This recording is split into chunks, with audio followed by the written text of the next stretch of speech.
Welcome to प्रशासन academy. मी हनुमान शिंदे. आज आपण राज्यशास्त्र या विषयाच्या गट क मध्ये मागच्या वर्षामध्ये जे आलेले PYQ आहेत त्या सगळ्या प्रश्नपत्रिकेचं व्यवस्थित स्वरूपामध्ये काय करणार आहोत आपण तर विश्लेषण करणार आहोत. राज्यशास्त्र या विषयामध्ये पूर्व परीक्षेमध्ये एकच शब्द दिलेला आहे, परंतु याच्यावर आयोग 15 प्रश्न विचारतं का तर एकूण 15 प्रश्न विचारतं.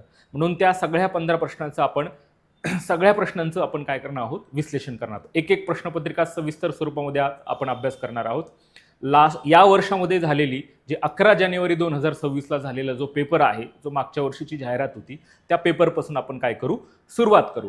आणि त्या पेपरमध्ये प्रश्न क्रमांक 51 पासून काय होत आहे की राज्यशास्त्राची काय होत आहे सुरुवात होत आहे. तर पाहूया मित्रांनो, आपण पहिला प्रश्न तो म्हणजे कलम 51 प्रश्न क्रमांक 51 काय सांगतो की लहान शहराच्या प्रशासनासाठी नगर क्षेत्र समिती स्थापन केली जाते. आता नगर क्षेत्र समिती स्थापन कोण करतं तर राज्य विधिमंडळ करतं. राज्य विधिमंडळाच्या कशानुसार अधिनियमानुसार स्थापन केली जाते आणि राज्य विधिमंडळ स्थापन करतं त्याच्या अधिनियमानुसार स्थापन केली. ती कशासाठी स्थापन करतं तर ही जी लहान शहरं आहेत त्या लहान शहराच्या प्रशासकीय काम मर्यादित स्वरूपाचं प्रशासकीय काम त्यांच्याकडे देण्याची जबाबदारी कोणाकडे असतं तर या नगर क्षेत्र समितीकडे असते. म्हणून ही समिती स्थापन करत असताना पूर्णतः काय केलं जातं ती पूर्णतः निवडली जाते.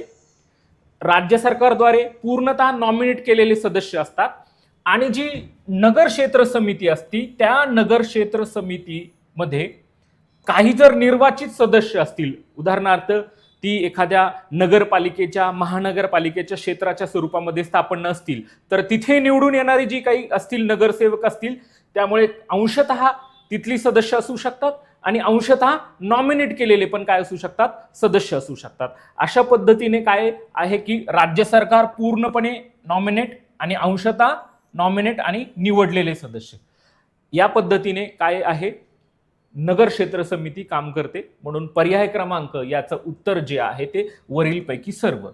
आता इथे प्रश्न विचारत असताना जर काय प्रश्न विचारला जाऊ शकतो वेगळा अजून एक की लहान शहरासाठी नगर क्षेत्र समिती स्थापन केली जाते. प्रशासन हा शब्द मायनस करू तर लहान शहरासाठी काय स्थापन करता येऊ शकतं तर नगरपंचायत स्थापन करता येऊ शकते. म्हणजे नगरपंचायत स्थापन कशा पद्धतीने करता येईल की 10,000पेक्षा जास्त लोकसंख्या आणि 25,000पेक्षा कमी लोकसंख्या असेल, संक्रमण अवस्था असेल आणि राष्ट्रपतीने तिथं अधिकृत केलेलं असेल किंवा राज्यपाल काय करू शकतात तिथे स्थापन करू शकतात का राज्यपाल स्थापन करू शकतात. आणि 20 किलोमीटरच्या आत नगरपालिका असेल अशा ठिकाणी काय आहेत काही नियम आहेत, अशा नियमाच्या तरतुदीनुसार काय करता येऊ शकते नगरपंचायत स्थापन करता येऊ शकते. बघा, हा नागरी प्रशासनाच्या संबंधितला प्रश्न आहे. नागरी प्रशासनामध्ये कशाचा समावेश येतो तर आपल्याला सर्वसामान्य पद्धतीने माहित आहे की महानगरपालिका, नगरपालिका, ठीक आहे, नगरपंचायत आणि आपल्याला माहित असायला पाहिजे या संदर्भात प्रश्न विचारलेले आहेत. म्हणून जसं की औद्योगिक क्षेत्र असेल, एखादं औद्योगिक वसाहत असेल, पोर्ट ट्रस्ट असेल, पोर्ट ट्रस्ट. आता हे पोर्ट ट्रस्ट कसं स्थापन याच्याच जागी जसं अधिनियमाद्वारे स्थापन केलं जातं. पोर्ट ट्रस्ट कोण स्थापन करतं संसदेच्या अधिनियमानुसार पोर्ट ट्रस्टची स्थापना होते. कुठे स्थापन होतं तर ज्या शहराला लागून समुद्र किनारा आहे अशा समुद्र किनाऱ्याच्या शहराच्या ठिकाणी पोर्ट ट्रस्ट स्थापन होतं. मग मुंबई असेल, मद्रास असेल, कलकत्ता आहे अशा ठिकाणी स्थापन केलं जातं.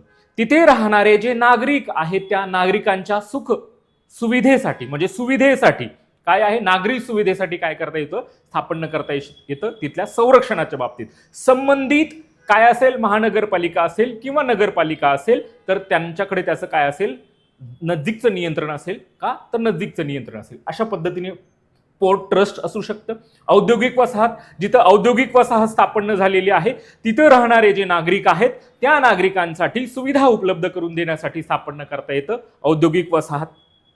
टाउनशिप याच पद्धतीने म्हणता येईल की औद्योगिक वसाहतीच्या स्वरूपामध्ये आणि जवळच्या नजीकच्या नगर प्रशासनचं काय असेल त्याच्यावर नियंत्रण असेल का तर नियंत्रण असेल.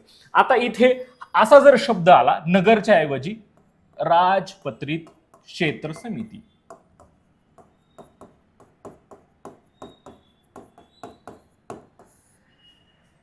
मग ही कुठे स्थापन होईल? ज्या शहरी वस्त्या आहेत, कुठल्या वस्ती? शहरी वस्त्या आहेत, तिथं नगरपालिका स्थापन करता येत नाही, परंतु तिथे राहणाऱ्या नागरिकांना सुविधा उपलब्ध करून देण्यासाठी राजपत्रित क्षेत्र समिती स्थापन करत होते. अलीकडे त्या काय केल्या जातात? जे स्थानिक प्रशासन आहे त्या स्थानिक प्रशासनाच्या अंतर्गतच काम करतात. परंतु प्रश्न उपस्थित होऊ शकतो का? तर उपस्थित होऊ शकतो. म्हणून हा प्रश्न जो आहे तो नागरी प्रशासनाच्या संबंधित आहेत. म्हणून तुम्हाला नागरी प्रशासनाच्या बाबतीमध्ये औद्योगिक वसाहत काय आहे, टाउनशिप काय आहे, पोर्ट ट्रस्ट काय आहे, राजपत्रित क्षेत्र समिती काय आहे, हे तुम्हाला माहित असणं आवश्यक आहे. आज जरी इथे प्रश्न विचारलेला असेल तरी ही तुम्हाला त्या गोष्टी माहीत असणं आवश्यक आहे. छावणी मंडळ आहे म्हणजेच कटक मंडळ आहे, त्याच्या संबंधित पण प्रश्न उपस्थित होऊ शकतो. राहिला हा या प्रश्नाचं उत्तर आणि ही संकल्पना. ठीक आहे, लक्षात आलं? 51. 52वा जो प्रश्न आहे,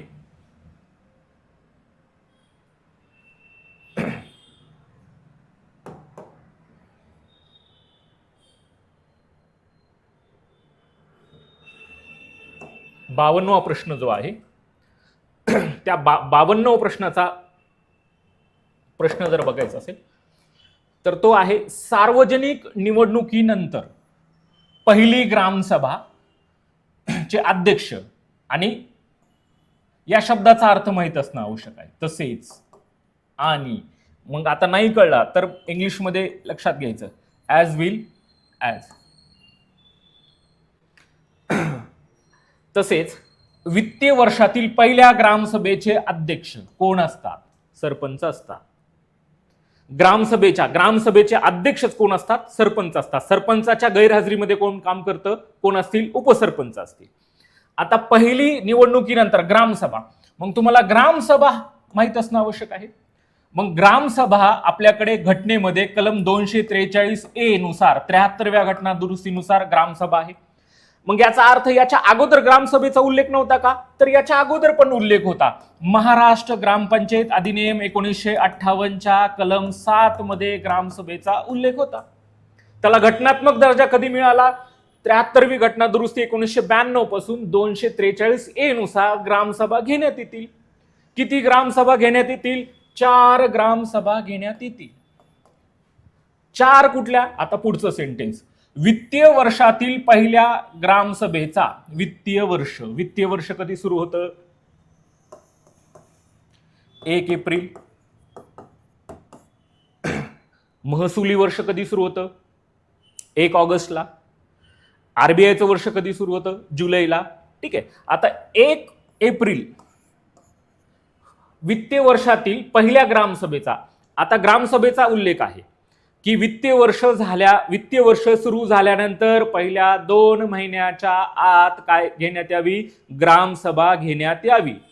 बघा, 15 ऑगस्टला 1 ऑगस्ट. ठीक आहे, 2 ऑक्टोबरला, 26 जानेवारी आणि 1 मे. अशा किती ग्रामसभा होतील?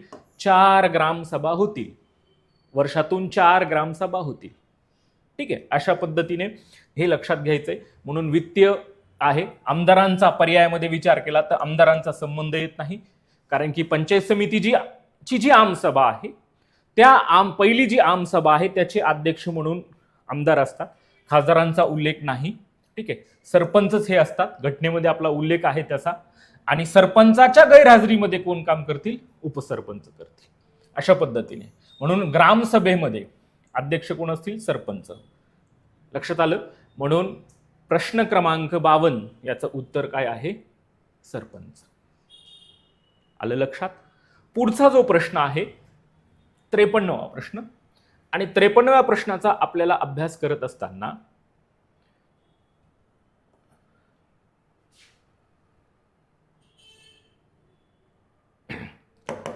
काय 53वा प्रश्न?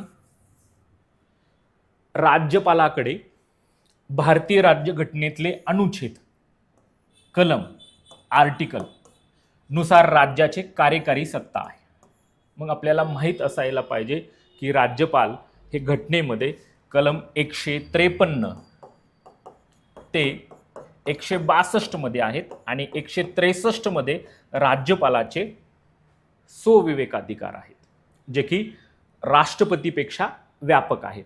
मग 153 काय सांगतंय की 153 मध्ये एका राज्यासाठी काय असेल, एक राज्यपाल असतील. एका राज्यासाठी ज्यावेळेस घटनेमध्ये राज्यपाल पद आलं त्यावेळेस एका राज्यासाठी एक राज्यपाल असतील.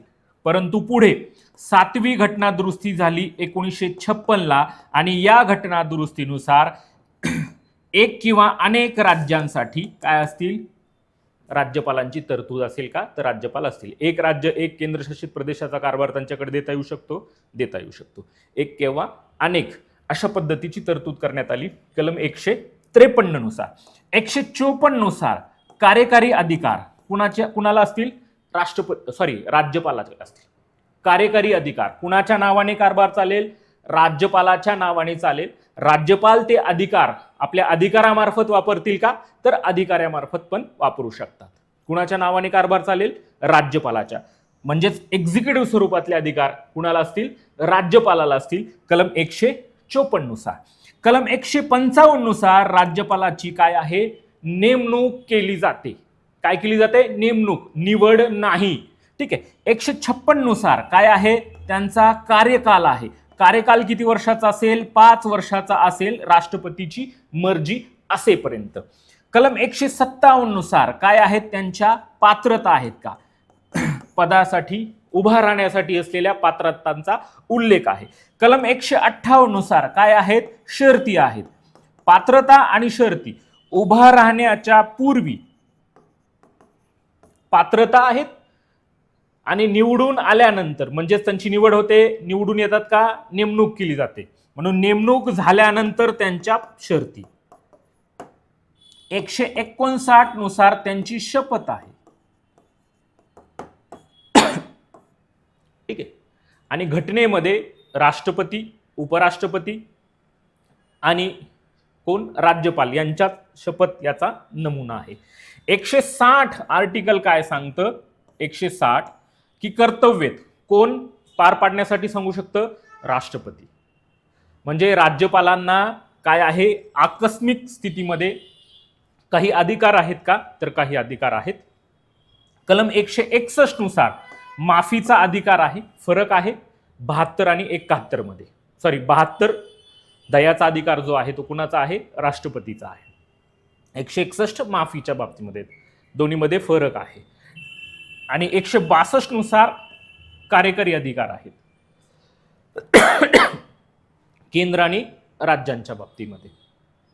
163 नुसार जे आहे ते स्वविवेकाधिकार आहेत. कुणाला, राज्यपालांना. की एखाद्या राज्यामध्ये स्पष्ट बहुमत नसेल कुणाला, त्या एखाद्या पक्षाला, तर त्याला मुख्यमंत्री करता येऊ शकतं का, तर स्वविवेकाधिकार आहे, मुख्यमंत्री करता येऊ शकतं. तामिळनाडूचं उदाहरण सांगता येईल इतिहासामधलं. अशा पद्धतीने काय आहे की राज्यपालाकडे काय आहेत, अधिकार आहेत. राज्यपाल 153 ते काय आहे 162 मध्ये पर्यंत आणि 163 स्वविवेकाधिकार आहेत. ती स्वविवेकाधिकाराची व्याप्ती कुणापेक्षा, राष्ट्रपतीपेक्षा जास्त आहे. ठीक आहे. म्हणून काय येईल, उत्तर जे आहे ते कार्यकारी सत्ता 154 नुसार आहे. 152 काय आहे, डेफिनेशन आहे, व्याख्या आहे. भाग 6 मध्ये पहिला भाग आहे. भाग 6 मध्ये 6 प्रकरण आहेत. त्यातलं पहिलं प्रकरण आहे डेफिनेशन, व्याख्या 152 नुसार.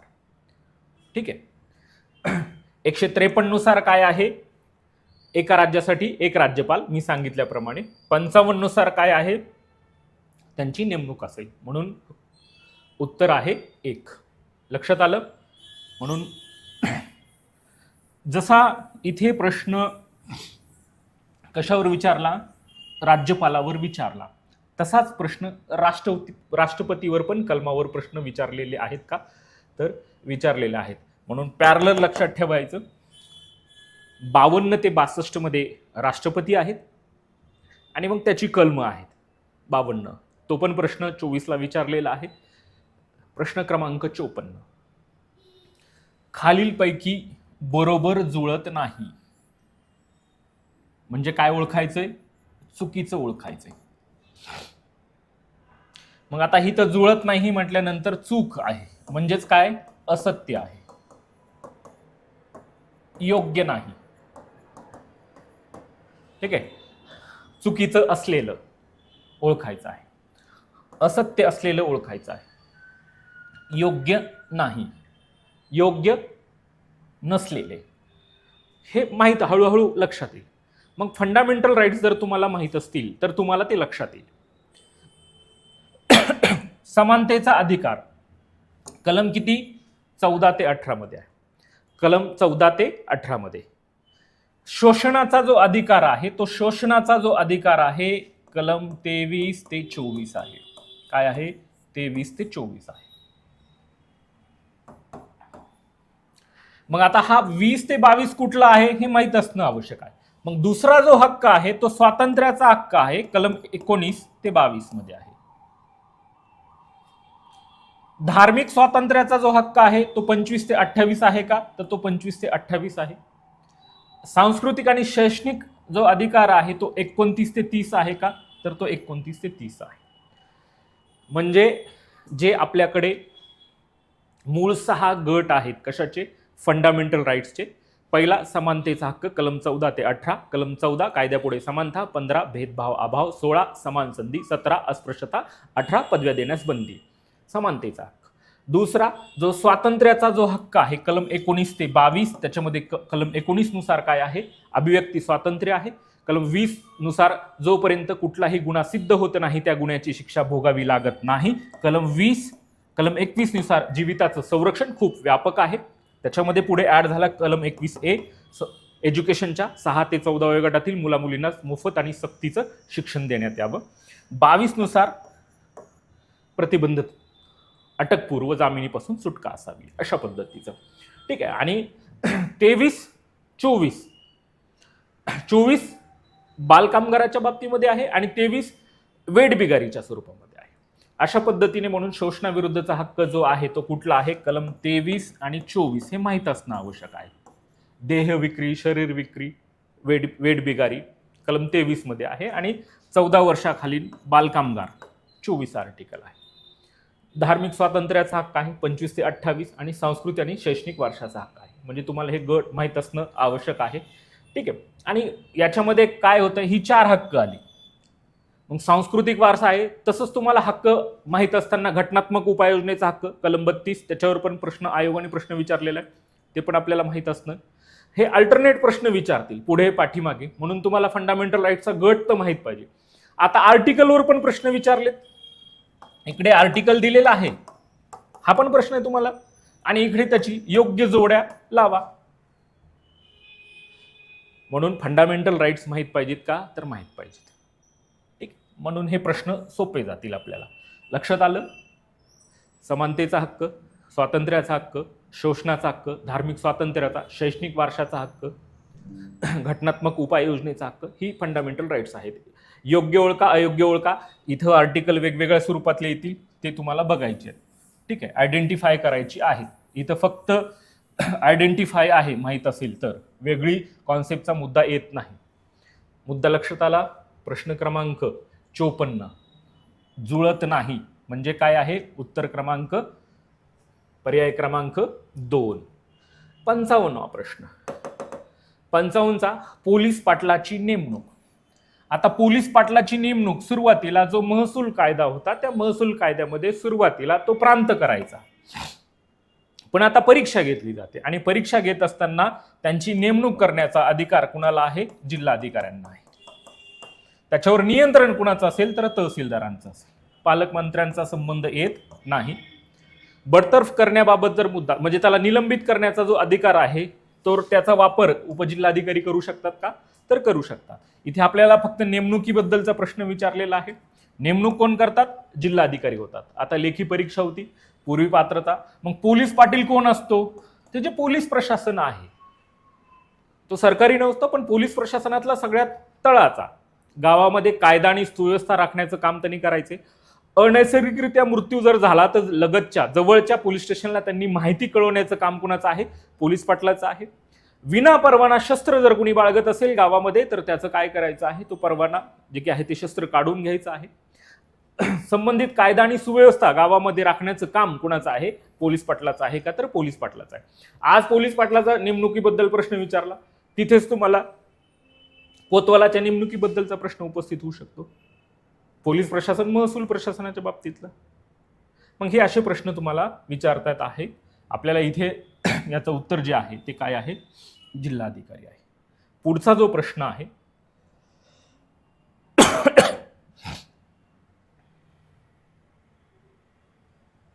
प्रश्न क्रमांक 56, तो कशाच्या संबंधित आहे, हायकोर्टाच्या संबंधित आहे. आपल्याला हायकोर्ट माहीत असणं आवश्यक आहेत. जसं की साधारणतः आपल्याकडे 25 हायकोर्ट आहेत. खालीलपैकी कोणत्या उच्च न्यायालयामध्ये सर्वाधिक खंडपीठे आहेत, सर्वाधिक खंडपीठे. मग खंडपीठ आपल्याकडे सुरुवातीला 3 होती बॉम्बेला, एक ऍड झालं 18 ऑगस्ट 2025 पासून कोल्हापूरचं, म्हणजे बॉम्बेसाठी किती आहेत, 4 आहेत.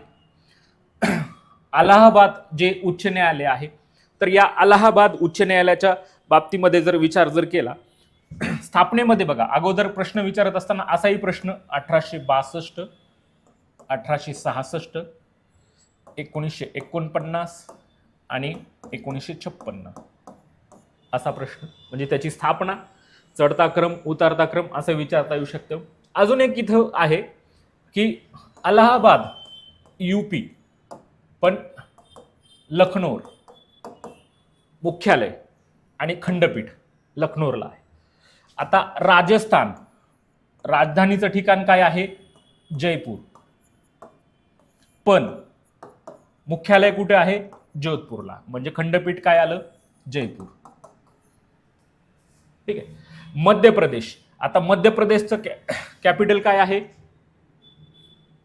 आता कॅपिटलचा मुद्दा मुख्य ठिकाण जर विचारला तर एमपी मध्ये 2 खंडपीठ आहेत, एक ग्वालेर आणि दुसरं इंदोर,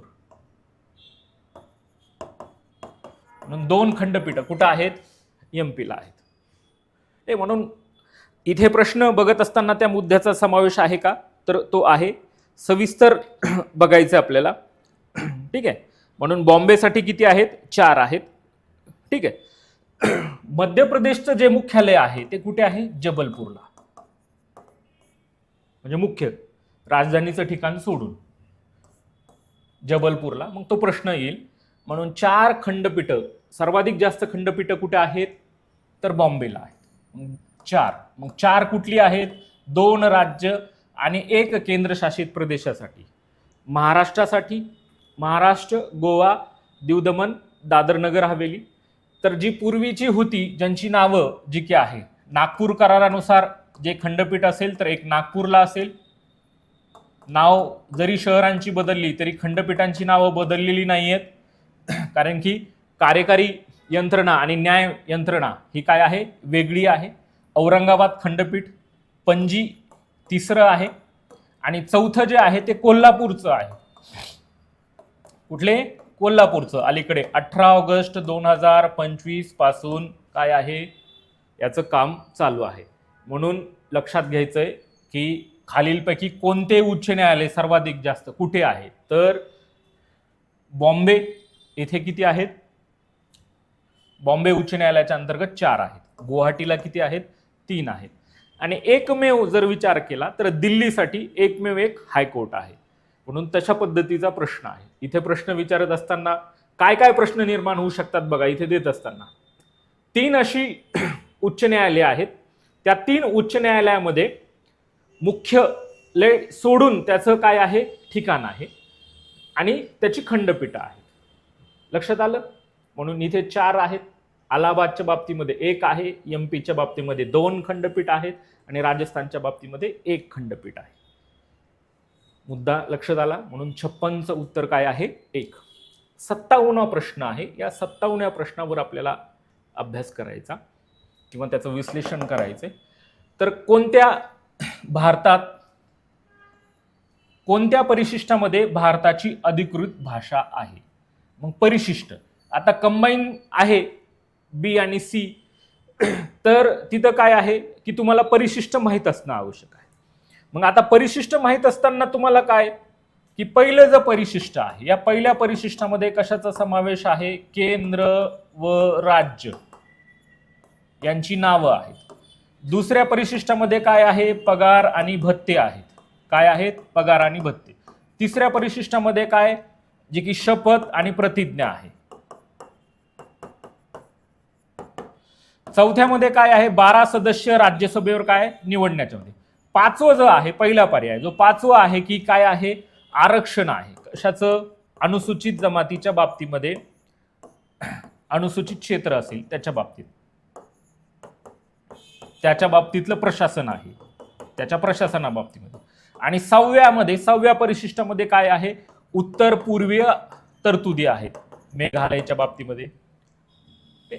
सातव्यामध्ये काय आहे? सूची. म्हणजे काय? कुठल्या सूची? केंद्र सूची, राज्य सूची आणि समवर्ती सूची. 8 मध्ये काय आहे? परिशिष्ट. आता प्रश्न विचारलेला आहे, प्रश्नांमध्ये काय? कितव्या परिशिष्टामध्ये? भाषा. मग भाषा ह्या कितव्या परिशिष्टामध्ये आहेत? 8व्या परिशिष्टामध्ये आहे. मग 8 मध्ये 18 + 4 काय होत्या? आणि या 4 ज्या आल्या त्या बोडो, डोंगरी, संथाली आणि मैथिली. इंग्रजी भाषा ही नाहीये, लक्षात घ्यायचा, हा पण प्रश्न होता.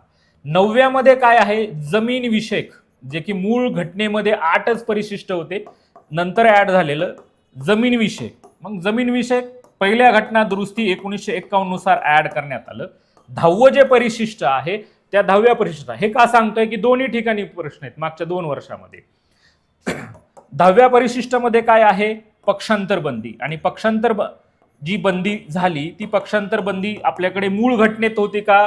52वी घटना दुरुस्तीनुसार काय करण्यात आलं? 1985 ला हे परिशिष्ट ऍड करण्यात आलं. आणि 11वं जे परिशिष्ट आहे ते पण आपल्याकडे 73वी घटना दुरुस्ती 1992 नुसार काय करण्यात आलं? ऍड करण्यात आलं. तिथं काय आहे?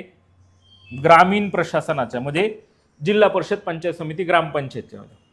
आणि 12वं परिशिष्ट जे आहे ते 12वं परिशिष्ट 74वी घटना दुरुस्ती तिथे आहे. म्हणून अशा पद्धतीने आपल्याला काय हे परिशिष्ट माहित असणं आवश्यक आहेत का? तर ती आवश्यक आहेत. म्हणून 5व्या परिशिष्टामध्ये कशाचा समावेश आहे? 5व्या परिशिष्टामध्ये आता मी सांगितलं काय आहे? अनुसूचित जमातीचं प्रशासन आहे. 10व्या परिशिष्टामध्ये काय आहे? पक्षांतर बंदी आहे. 9व्या परिशिष्टामध्ये काय आहे? जमीन विषयक बाबी आहे. आणि 8व्या परिशिष्टामध्ये काय आहेत? भाषा आहेत. 18 + 4. मग भाषांची यादी, म्हणून उत्तर क्रमांक 3. अल्टरनेटिव्ह विचारले असतील. आता इथे विचारले, मी सांगितल्याप्रमाणे 1 विचारतील, 7 विचारतील, 9 इथं 9 विचारले, 11 विचारतील, 12 विचारतील, माहित असणं आवश्यक आहे. ठीक आहे. म्हणून 57 प्रश्न. प्रश्न क्रमांक 58. आता इथे मी बघा, काही प्रश्न असे असतात की त्या प्रश्नांचा संबंध कुठे नाही. आता हा जो 58 प्रश्न आहे, या 58 प्रश्न, तसाच एक प्रश्न आपल्याला पाठीमागे बघितला आपण हक्काच्या बाबतीमध्ये. तुम्हाला जर समानतेचा हक्क बघा, चौर एक आहे, 3ऱ्या भागातून वगळण्यात आलं. म्हणजे आता तुम्हाला हक्क जर माहित असतील, प्रश्न काय? केंद्र सरकारने 44व्या घटना दुरुस्तीद्वारे संविधानाच्या 3ऱ्या भागातून म्हणजेच मूलभूत हक्कांच्या यादीतून वगळण्यात आलं. मग तुम्हाला हक्क जर माहित असतील तर 14 ते 18 हा समानतेचा हक्क, हा गट आहे, गट. ठीक आहे. जे की आहे काय? स्वातंत्र्याचा हक्क 19 ते किती? 22 आहे. धार्मिक स्वातंत्र्याचा हक्क 25 ते 28. बघा, एका प्रश्नावर एक प्रश्न अवलंबून, म्हणजे 2 प्रश्न. लक्षात आलं? आणि संपत्तीचा हक्क हा वर्ग नव्हता, गट नव्हता फंडामेंटल राईट्सचा, म्हणून सरळ सरळ गट माहित असली की तो मुद्दा. त्याच्या पुढे कारण की काय आहे? 19F आहे ते. 19F 19व्या हक्कामध्ये संपत्तीचा हक्क होता, स्पेशल संपत्तीचा हक्क नव्हता. जर गट माहित असतील तर पुन्हा बघायची गरज नाहीये, पातक्षणी प्रश्नाचं उत्तर आहे. इथे नाही लक्षात आलं तर मग तुम्हाला 44वी घटना दुरुस्ती माहित असणं आवश्यक आहे. मग 44वी घटना दुरुस्ती काय आहे? आता 44वी घटना दुरुस्ती 1978 ला झाली. कधी झाली? 78 ला. 44व्या घटना दुरुस्तीनुसार कलम 31, कलम 31A, कलम 31D, ठीक आहे, आणि जे की आहे 19F, ही रद्द करण्यात आली. प्रश्न 19F च्या संदर्भात आहे. 19F म्हणजे काय एक लक्षात घ्या. कलम 19(1) काय सांगतो तुम्हाला, 1 मध्ये ए, जसं कलम 19 मध्ये सांगितलं जातं, ए मध्ये 1 काय आहे की तुम्हाला 7 प्रकारची हक्क दिली होती घटनेने. A, B, C, D, E, F, G. ठीक आहे, अशा प्रकारे. मग यातलं F, जसं G आहे काय आहे, व्यवसाय करण्याचं स्वातंत्र्य आहे. हे तुम्हाला अभिव्यक्त होण्याचं स्वातंत्र्य आहे, बोलण्यासाठी एकत्र जमायचंय, एकत्र जमण्याचं स्वातंत्र्य. त्याच्यानंतर एक आहे संघटना स्थापन करण्याचं ठीक आहे, संचार करण्याचं स्वातंत्र्य आहे, वास्तव करण्याचं स्वातंत्र्य आहे, आणि काय आहे, संपत्तीचा हक्क आहे. या संपत्तीचा आहे, संपत्ती काय करायचं आहे, धारण करणं, संपादन करणे, हा फंडामेंटल राईट्स मध्ये उल्लेख होता. परंतु पुढे लक्षात आलं की नैसर्गिक संसाधनांचा अभाव आणि बऱ्याचशा अडचणी निर्माण होऊ शकतात, कारण की तो राईट्स आहे, फंडामेंटल राईट्स काय की उल्लंघन जर झालं तर न्यायालयामध्ये दाद मागता येऊ शकते, अडचणी. म्हणून तो काय करण्यात आला, 19F जो आहे तो काय करण्यात आलं, 44व्या घटना दुरुस्तीने रद्द करण्यात आलं. 19(1) मध्ये ABC आहे, 19(2) काय आहे, या सगळ्या कुठल्याही गोष्टीमुळे ABCD मुळे जर देशाच्या सार्वभौमत्वाला जर धोका येत असेल तर त्याच्यावर प्रतिबंध लावण्याचा अधिकार आहे. म्हणजे जर तुमच्या भाषणामुळे जर सार्वभौमत्व किंवा देशाच्या संरक्षणाला काय अडचण निर्माण होऊ शकते तर त्याच्यावर बंधन आणता येऊ शकते, निर्बंध आहे ते 19(2). असं नाहीये 19(1), 19(2), 3, 4, 5, 6 आणि 7 असा नाहीये घटनेमध्ये, लक्षात घ्या.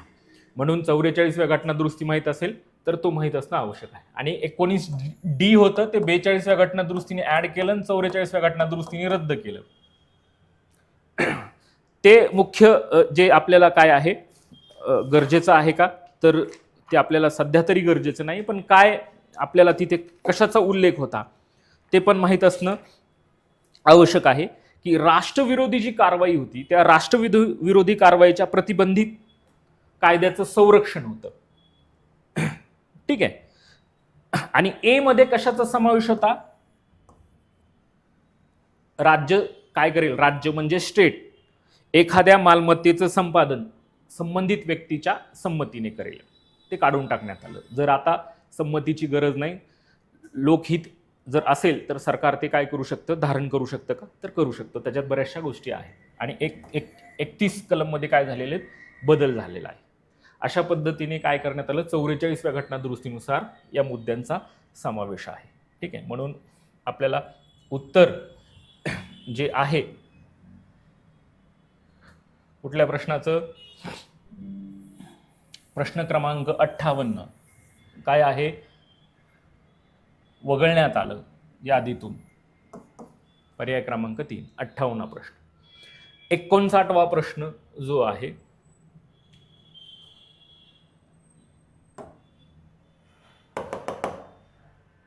केंद्र व राज्यांच्या समवर्ती सूचीला संधी प्रकाश क्षेत्र टी-लाईट झोन. आता टी-लाईट झोन पायली यांचं मत होतं. मग ही संकल्पना काय आहे की त्याच्यामध्ये 2 तरतुदी होत्या. काय, केंद्र सूची आणि ही जी राज्य सूची आहे त्याच्या मधला जो झोन आहे त्यांना टी-लाईट झोन म्हटलं यांनी. आणि तो अस्पष्ट आहे. कसा आहे, अस्पष्ट आहे असं कोणी म्हटलं, पायली यांनी म्हटलं. अस्पष्ट स्वरूपाचा आहे. लास्कीचं काय मत होतं केंद्र आणि राज्य सूचीच्या संबंधात, की केंद्र आणि राज्य सूचींची जी विभागणी आहे ती विभागणी केलेली ती कठोर पद्धतीने आहे आणि ती कुचकामी आहे. ठीक आहे. आणि आयवेर यांचं मत कशाच्या बाबतीत होतं की ते प्रबळ केंद्र असेल त्या प्रबळ केंद्राची प्रवृत्ती करणारं संघराज्य अशा पद्धतीचं त्यांचं मत होतं. आणि ॲस्टिनचं मत होतं की मार्गदर्शक तत्व जी आहेत त्या मार्गदर्शक तत्वाची अंमलबजावणी योग्य पद्धतीने झाली तर ती समाज क्रांती घडून येईल. आता हा प्रश्न जो आहे तो जो की आहे मताबद्दलचा आहे आणि तो फिलॉसॉफीमध्ये आहे. फिलॉसॉफी हा तर लास्की फिलॉसॉफी होता. आता प्रत्येकाचं मत आपण माहीत असू शकत नाही. 15 प्रश्नांपैकी एक प्रश्न असा असेल की तो तुम्हाला काठिण्य लेवलवर असेल, एक तुम्हाला अडचणीत टाकणारा असेल, एक प्रश्न असा असेल की त्याचा कुठेतरी 3ऱ्या 4थ्या 5व्या प्रश्नांमध्ये तुम्हाला संबंध असेल. काही प्रश्न आहेत ती पाहता क्षणी तुम्हाला येतील. ठीक आहे. अशा पद्धतीने 59वा प्रश्न आहे तो तुम्हाला माहिती वजा म्हणजे माहीत असेल तर तुम्ही सोडू शकता. हा काठिण्य पातळीमध्ये येऊ शकतो का, तर हा प्रश्न येऊ शकतो. अशा पद्धतीने 59वा जो प्रश्न आहे त्याचं उत्तर काय आहे, पायलीचं मत आहे. ठीक आहे. 60वा जो प्रश्न आहे 60 बघा 60वा प्रश्नांमध्ये आता तुम्ही घटनेचा अभ्यास करता म्हणल्यावर घटनेचे अध्यक्ष कोण, उपाध्यक्ष कोण, सचिव कोण, कायदेशीर सल्लागार कोण, ह्या गोष्टी आपल्याला आपल्या वाचण्यात असतात. आपण वाचलं पाहिजे. त्याच्या बाबतीत प्रश्न आहे की खालीलपैकी अयोग्य कथन ओळखा. अयोग्य कथन म्हणजे काय, चूक. चूक, अयोग्य, सत्य, बिनचूक अशी शब्द तुम्हाला काय असणं माहीत असणं आवश्यक आहेत का, तर ती आवश्यक आहेत. तिथे तुम्हाला माहीत असलं पाहिजे. चूक याचाच अर्थ काय, सत्य नाही म्हणजे सत्य नसलेले. शब्द एक आहे म्हणून लक्षात घ्यायचंय. बिनचूक नसलेले, बिनचूक नसलेले ही शब्द आहेत पॉलिटीमध्ये, ती आपल्याला माहित असणं आवश्यक आहे. योग्य विधान नाहीये म्हणजेच काय आहे, अयोग्य आहे म्हणजेच काय, योग्य विधान नाही. विधान नाही, योग्य नसलेले. ठीक आहे. गटात न बसणारे अशा पद्धतीचा आहेत म्हणून प्रश्न व्यवस्थित स्वरूपामध्ये वाचणं आवश्यक आहे. एच.व्ही. अय्यलगार हे काय होते, सचिव होते. बी.एन. राव हे कायदेशीर सल्लागार होते, सचिव अय्यलगार होते. ठीक आहे. आणि एस.एन. मुखर्जी मुख्य मसुदाकार होते म्हणजेच कोण होते, लेखक होते. मुख्य काय होते. मग इथे एक व्यक्ती आहे एच.सी. मुखर्जी असा एक व्यक्ती आपल्याकडे आहे घटनेमध्ये की एच.सी. मुखर्जी हे उपाध्यक्ष, कायमस्वरूपी उपाध्यक्ष म्हणून काम केलं त्यांनी. जसं डॉक्टर राजेंद्र प्रसाद घटना समितीचे अध्यक्ष कोण होते, डॉक्टर राजेंद्र प्रसाद. उपाध्यक्ष कायमस्वरूपी म्हणून 2 उपाध्यक्षांची तरतूद होती, त्यातले एक एच.सी. मुखर्जी होते. आणि फंडामेंटल राईट्स समिती होती, सरदार वल्लभभाई पटेल त्याचे अध्यक्ष होते. तर उपसमिती जी होती तिथं पण एच.सी. मुखर्जी हे काय होते, उपाध्यक्ष होते. अशा पद्धतीने हे अल्टरनेट आहे. म्हणून अयोग्य म्हटल्यानंतर हे अयोग्य आहे, हे पण अयोग्य आहे. ज्यावेळेस असे पर्याय असतात त्यावेळेस ते विधान काय घ्यायचे, वाचून घ्यायचे आणि त्याच्या समोरच काय करायचं आहे, बरोबर आहे का चूक आहे बघायचं आणि पर्यायामध्ये शोधायचं आहे, म्हणजे वेळ वाचतो. ठीक आहे. मग हे दोन्ही विधानं आहेत. आता तिसरं विधान अ ब क अशा पद्धतीचा पर्याय नाहीये म्हणून तिसऱ्या प्रश्नाच्या पर्यायाबाबत प्रेम बिहारी सक्सेना हे भारतीय संविधानाचे काय होते, सुलेखकार. म्हणजे स्वतःच्या हस्ताक्षरांनी त्यांनी लिहिली होती. कुठल्याही स्वरूपाचं त्यांनी मानधन घेतलं नव्हतं, पण एक बेसिक विनंतीपूर्व अट होती त्यांची की प्रत्येक पानावर काय असावं, नाव असावं. माझं नाव कोरण्यात आलं आणि शेवटीच्या पेजवर आजोबांचं पण नाव. अशा पद्धतीने त्यांनी काय केली होती, विनंती नेहरूंना केली होती. नेहरूंनी ती पुढे मान्य पण केली होती. म्हणून अयोग्य विधान बघत असताना काय आहे, दोन्ही अयोग्य आहेत म्हणून अ आणि ब पर्यायाच्या बाबतीत. लक्षात आलं. प्रश्न क्रमांक 60. प्रश्न क्रमांक 61 पुढचा तो म्हणजे पंचायत राजच्या बाबत आहे. आणि कुठल्या पंचायत राजच्या, ग्रामीण बाबत आहे. ग्रामीण का, तर बळवंत रॉय मेहता, कारण की यांच्या शिफारशीनुसारच, या व्यक्तीच्या शिफारशीनुसारच काय करण्यात आलेलं आहे, आपल्याकडे पंचायत राज स्वीकारलेलं आहे. बळवंतराव मेहता ही समिती स्थापन झाली होती. या समिती 1957ला ही समिती स्थापन झाली होती. एनडीएने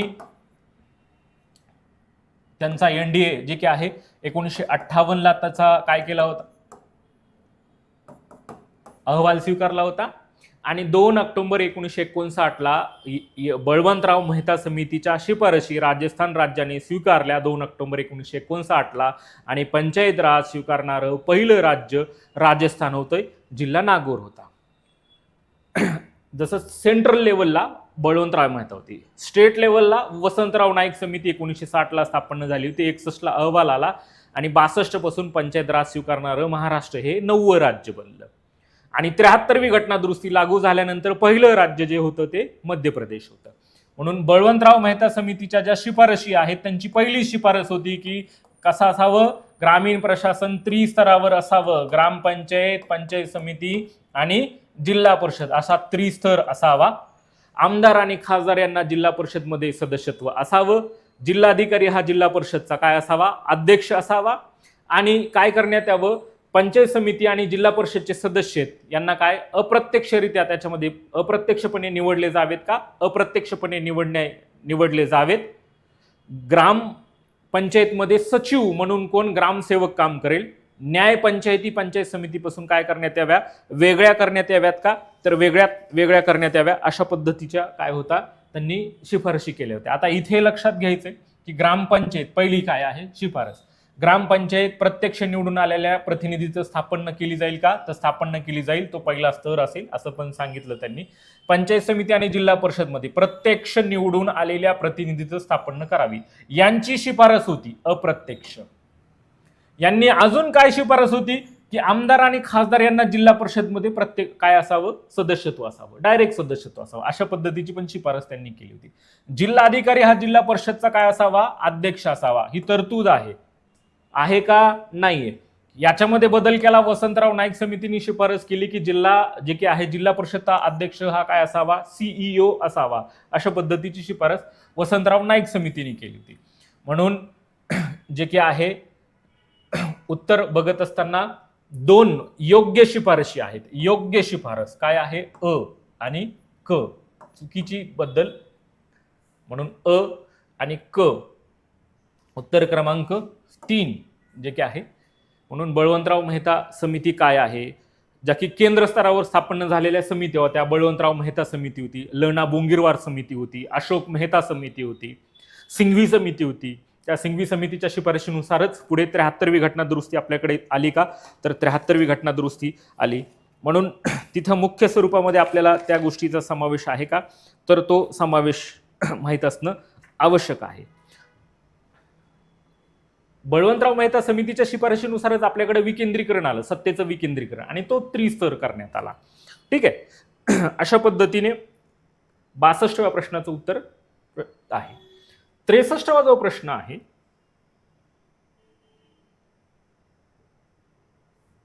प्रश्न, ठीक आहे,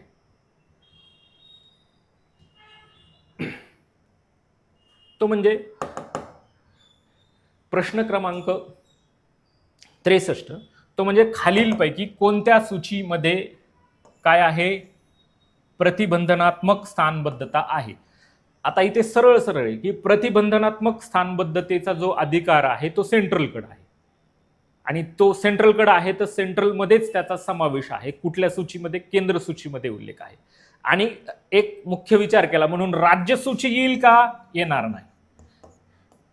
मग आता सरळ इथे काय आहे, राज्य सूची आणि हा पण पर्याय काय होतो, फक्त समवर्ती सूचीमध्ये आहे का, नाही, केंद्राचाही आहे. म्हणून केंद्र आणि याच्यामध्ये का, तर विषय केंद्र सूचीमध्ये विषय क्रमांक 9 आणि समवर्ती सूचीमध्ये विषय क्रमांक 3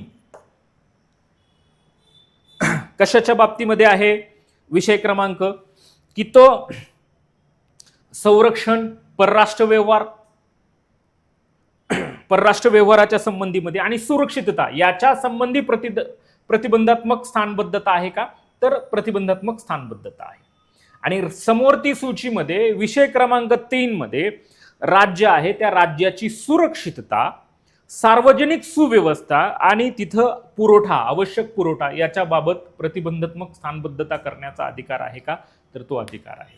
म्हणून जे की आहे केंद्र आणि समवर्ती सूचीमध्ये काय आहे, तरतूद करण्यात आलेली आहे. प्रतिबंधात्मक स्थानबद्धता राज्याला नाहीये, म्हणून एक आहे, पर्यायावरूनुसार पण उत्तर काढता येईल. आणि दुसरा एक अँगल लक्षात घ्यायचा की तुम्हाला विषय जर माहीत असतील तर त्याचा पण उल्लेख होतो का, तर उल्लेख होतो. प्रश्न क्रमांक जो 64 आहे तो प्रश्न क्रमांक 64 काय सांगतो, तो म्हणजे लक्षद्वीप उच्च न्यायालय. आता साधारणतः आपल्याकडे 25 उच्च न्यायालय, तर उच्च न्यायालय कोणत्या कार्यक्षेत्रात येतं?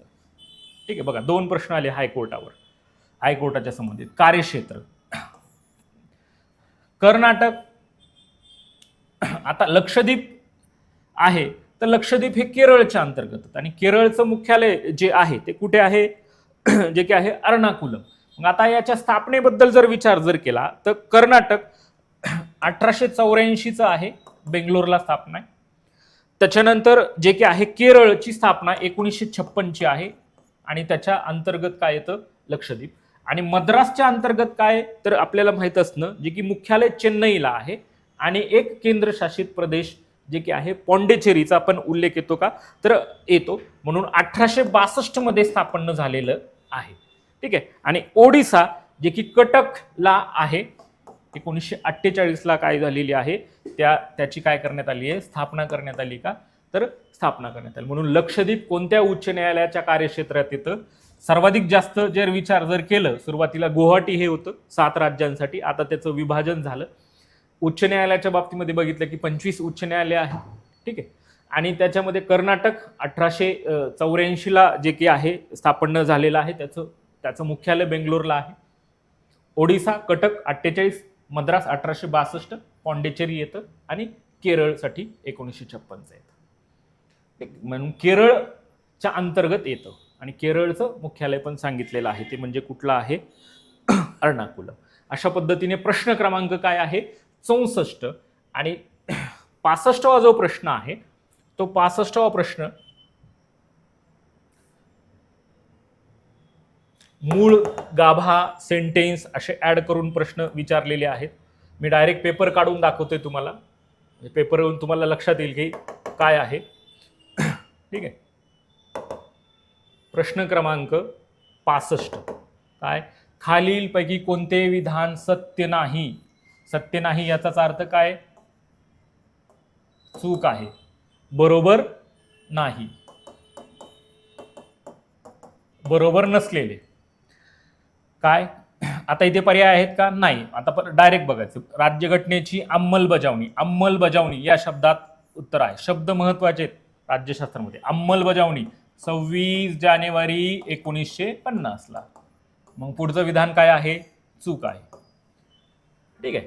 म्हणून पहिलं उत्तर काय आहे, पहिला पर्याय काय आहे, चूक आहे. आता पुढे काही आहे का, नाही. म्हणून सरळ सरळ येऊ शकता. आता 42व्या घटना दुरुस्तीने धर्मनिरपेक्ष हा शब्द टाकला. एकच टाकला का, एकात्मिता हा शब्द आला, सार्वभौमत्व हा शब्द आला. 42वी घटना दुरुस्ती 1976 ला झाली का, 76 ला झाली, 1977 ला ती लागू झाली. आणि एक विधान कुठल्या पद्धतीचं, राज्यघटनेमध्ये, भारतीय राज्यघटनेमध्ये रशिया, स्वायत्त रशियाच्या घटनेवरून काय घेतलं आपण, न्याय. तो न्याय कसा मिळाला पाहिजे, पहिला शब्द आहे सामाजिक, आर्थिक आणि राजकीय. न्यायाचा क्रम, शब्दांचा क्रम असाही माहित असणं आवश्यक आहे. इथे पण प्रश्न उपस्थित होऊ शकतो, न्यायाचा योग्य क्रम, घटनेमध्ये हाच क्रम आहे. सामाजिक, पहिलाच शब्द सामाजिकच का, कारण की काय आहे, सर्वात जास्त जी न्याय जी आहे, खोली जी आहे ती कशाची आहे, सामाजिकची आहे. सामाजिक न्याय, सामाजिक न्याय, नंतर स्वातंत्र्य आणि राजकीय, अशा पद्धतीचा क्रम आहे. म्हणून न्याय जर मिळवायचा असेल तर काय असलं पाहिजे, स्वातंत्र्य पण असलं पाहिजे आणि समानता पण. स्वातंत्र्य दिल्यानंतर आणि समानता राखल्यानंतर न्याय मिळतो का, तर न्याय मिळतो. म्हणून अशा पद्धतीचं आहे. म्हणून विधान काय आहे, विधान असत्य पहिलं आहे. लागू कधी झाली घटना, 26 जानेवारी 1950 ला. यात इथेच प्रश्न काय होऊ शकते, आता अर्पण कधी करण्यात आली, राज्यघटना अर्पण कधी करण्यात आली, 26 नोव्हेंबर 1949 ला. घटना लिहिण्याचा शेवटचा दिवस कधीचा आहे, 26 नोव्हेंबर 1949 चा. ठीक आहे. लागू होण्याच्या बाबतीतला. आणि राष्ट्राला अर्पण न कधी, अंमलबजावणी 26 जानेवारी 1950 पासून. लक्षात आलं, विधानाच्या बाबतीमध्ये आहे. म्हणून प्रश्न क्रमांक काय आहे, 65 आहे. आपला एक संकल्पना वाईज जो प्रश्न आहे तो व्यापक स्वरूपाचा 61वा जो प्रश्न आहे त्या 61व्या प्रश्नावर आपल्याला चर्चा करायची आहे. त्या प्रश्नाचं 61वा प्रश्न काय, खालीलपैकी योग्य विधानं ओळखा, योग्य कथन ओळखा. कथन ओळखा राज्य विधिमंडळाच्या बाबतीत. कशाच्या? खालीलपैकी योग्य कथन राज्य विधिमंडळ. कथन आता योग्य आहे हे मी नेहमी सांगितलंय, अयोग्य नसलेले म्हणजेच काय आहे, योग्य आहे. असे पर्याय एकंदरीत काय, सामान्य विधेयक. आता विधेयक कोण मांडतं याच्यावरून विधेयकाचे दोन प्रकार पडतात. काय, विधेयक कोण मांडतं याच्यावरून विधेयकाचे दोन प्रकार पडतात. एक विधेयक आहे म्हणजे सार्वजनिक विधेयक आणि खाजगी विधेयक. मंत्री जो मांडतो, जे सार्वजनिक विधेयक हे काय असतं, सरकारचं धोरण असतं. मग सरकारचं धोरण कोण डिक्लेअर करतं, मंत्री. मग धनविधेयक हे कुठलं विधेयक आहे, सरकारचं धोरण आहे. मग धनविधेयक कोण मांडतं, मंत्र्याद्वारे मांडलं जातं. सरकारचं धोरण असल्यामुळे खासगी सदस्याचा समावेश येतो का तिथे, नाही. म्हणून हे विधान काय आहे, चूक आहे. आता सामान्य विधेयक मंत्री किंवा खासगी सदस्याद्वारे मांडता येतात का, तर बघा विधेयक म्हणजे खासगी विधेयकाच्या बाबतीत म्हणजे सामान्य विधेयक. ठीक आहे. मग खासगी कोण मांडू शकतं सामान्य विधेयक, मंत्री पण मांडू शकतो आणि कोण, खासगी सदस्य पण मांडू शकतो. ठीक आहे. म्हणून पहिलं विधान काय आहे, बरोबर आहे. आता विधेयकाच्या बाबतीमध्ये विचार केला तर विधेयकाच्या विषयानुसार विधेयकाचे काय प्रकार पडतात, विषयानुसार. मग एक विषय घ्यायचा, सामान्य विधेयक. सामान्य विधेयक कोण मांडतं, मंत्री किंवा कोण मांडू शकतं, सदस्य पण मांडू शकतो. धनविधेयक, धनविधेयक फक्त कोण मांडू शकतो, धनविधेयक सरकारचं धोरण आहे म्हणून मंत्री मांडू शकतो. वित्तीय धोरण, वित्तीय धोरण कोण मांडतंय, मंत्री मांडतंय. वित्तीय विधेयक दोन असते, एक वित्तीय विधेयक 1 आणि वित्तीय विधेयक 2. आणि विषयानुसार, प्रमुख विषयानुसार अनेक आहेत, त्यातले प्रमुख घटना दुरुस्ती विधेयक. घटना दुरुस्ती विधेयक कोण मांडू शकतं, कोणीही मांडू शकतं. कुठे मांडता येऊ शकतं, लोकसभा राज्यसभा दोन्ही सभागृहामध्ये मांडता येऊ शकतं. वित्तीय विधेयक 1 फक्त लोकसभेत मांडलं जातं, वित्तीय विधेयक 2 लोकसभा राज्यसभेमध्ये मांडलं जातं. घटना दुरुस्ती विधेयक लोकसभा राज्यसभा दोन्हीमध्ये मांडता येऊ शकतं. धनविधेयक फक्त लोकसभेमध्ये मांडता येतं आणि सामान्य विधेयक लोकसभा राज्यसभेमध्ये पण मांडता येऊ शकतं. कोण मांडतं त्याच्याबद्दलचा प्रश्न विचारला. सामान्य विधेयक कोणीही मांडू शकतं, धनविधेयक मंत्री मांडू शकतो, वित्तीय विधेयक कोण आहे, मंत्री मांडू शकतात, घटना दुरुस्ती विधेयक कोण आहे, सदस्य, खाजगी सदस्य पण मांडू शकतात. अशा पद्धतीने काय आहे, प्रश्न क्रमांक 61 मध्ये काय आहे, कथन जे आहे योग्य कथन आहे. तर योग्य कथन फक्त विचार जर केला तर सामान्य विधेयक हे मंत्री किंवा खाजगी सदस्य मांडू शकतात का, तर ते मांडू शकतात. म्हणून प्रश्न 61चं उत्तर काय आहे, 1. अशा पद्धतीने ही 15 जी प्रश्न आहेत त्या 15 प्रश्नांचं आपण विश्लेषण केलं. त्याच्यामध्ये एक प्रश्न जो होता तो विचारवंतांच्या मताबद्दलचा होता, तो काठिण्य पातळीचा तुम्ही सोडू असू शकतो. बाकी जे प्रश्न आहेत ते तुमच्या वाचण्यातली आहेत का, तर ती तुमच्या वाचण्यातली आहेत. ते तुम्ही व्यवस्थित स्वरूपामध्ये सोडू शकता का, तर सोडू शकता. आपण रोज आता एक क्वेश्चन पेपर आहेत त्याचं काय करणार आहोत, सविस्तर स्वरूपामध्ये विश्लेषण करणार आहोत. थँक्यू.